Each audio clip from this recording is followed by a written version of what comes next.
এই অনন্ত জলরাশির বুকে সময় তখন ঘুমিয়েছিল। কোনো প্রাণ নেই, কোনো শব্দ নেই, শুধু এক অপার শূন্যতা।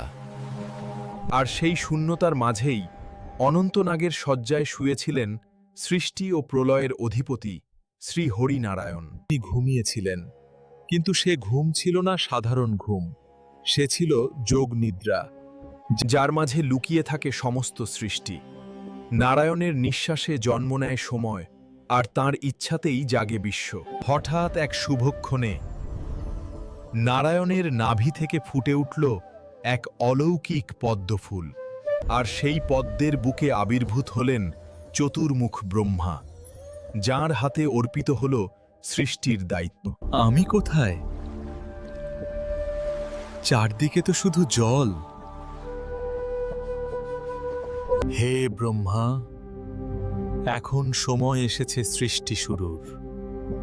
এমন এক পৃথিবী গড়, যেখানে ধর্ম থাকবে, সত্য থাকবে, আর ভক্তি থাকবে মানুষের হৃদয়ে। ব্রহ্মা সৃষ্টি করলেন পঞ্চভূত: আকাশ, বায়ু, অগ্নি, জল আর পৃথিবী। পাহাড় দাঁড়ালো অটল হয়ে, নদী বয়ে আনলো জীবন, বনে জেগে উঠল প্রাণ। সবকিছু থাকা সত্ত্বেও পৃথিবী তখনও অপূর্ণ, কারণ এমন কেউ নেই যে ভালো মন্দ বোঝে, যে ধর্ম মানে, যে ঈশ্বরকে স্মরণ করে। তখন ব্রহ্মা নিজের মন ও চেতনা থেকে সৃষ্টি করলেন প্রথম পুরুষ, স্বয়ম্ভু মনু।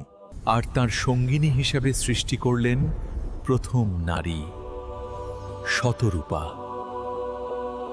ধর্ম ভুলে যেও না, সত্য ছেড়ো না, আর বিপদে আমাকে স্মরণ করো। মনু ও শতরূপার হাত ধরেই শুরু হলো মানব সভ্যতার পথ চলা।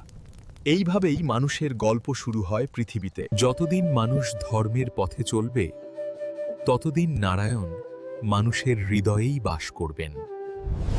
এই ভক্তিমূলক কাহিনী ভালো লাগলে লাইক, শেয়ার ও সাবস্ক্রাইব করুন।